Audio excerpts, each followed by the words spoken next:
வணக்கம். இந்த உலகை இரண்டு வகையான மக்கள் ஆராய்ச்சி செய்திருக்கின்றார்கள். ஒன்று, வெளி உலகை பற்றிய ஆராய்ச்சியை விஞ்ஞானிகள் மேற்கொண்ட அதேவேளை அக உலகத்தை பற்றிய ஆராய்ச்சியை மெய்ஞானிகள், அதாவது ரிஷிகள் மேற்கொண்டார்கள்.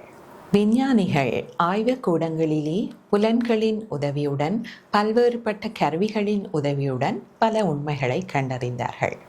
ரிஷிகள் இமயமலையின் அடிவாரத்தில் ஆழ்ந்த அமைதியிலே புலன்களை ஒடுக்கி அகமுகமாக தமது ஆராய்ச்சியை மேற்கொண்டு பல உண்மைகளை உலகிற்கு தந்தார்கள்.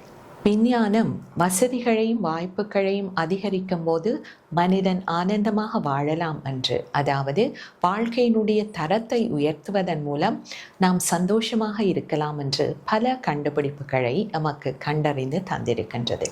ரிஷிகளோ வாழ்க்கை தரத்தை விட வாழ்க்கையின் தரம் உயரும் போது, அதாவது மனிதனுடைய மனதின் நிலையை மாற்றியமைப்பதன் மூலம் எந்த ஒரு சூழ்நிலையிலும் ஆனந்தமாக வாழலாம் என்பதனை எடுத்துரைத்தார்கள். இவற்றில் ஒன்றை புறக்கணித்து மற்றொன்றை கடைபிடிக்க வேண்டும் என்ற அவசியமில்லை. இவற்றை ஒன்றோடு ஒன்று இணைத்து நாம் கடைபிடிக்கும் போது சரியான வாழ்க்கை முறையாக அது அமைகின்றது. உதாரணத்திற்கு, கையடக்க தொலைபேசி அனைவரிடமும் இருக்கின்றது.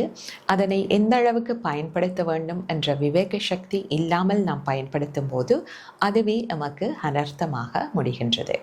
ஆகவே சிந்திப்போம். நன்றி.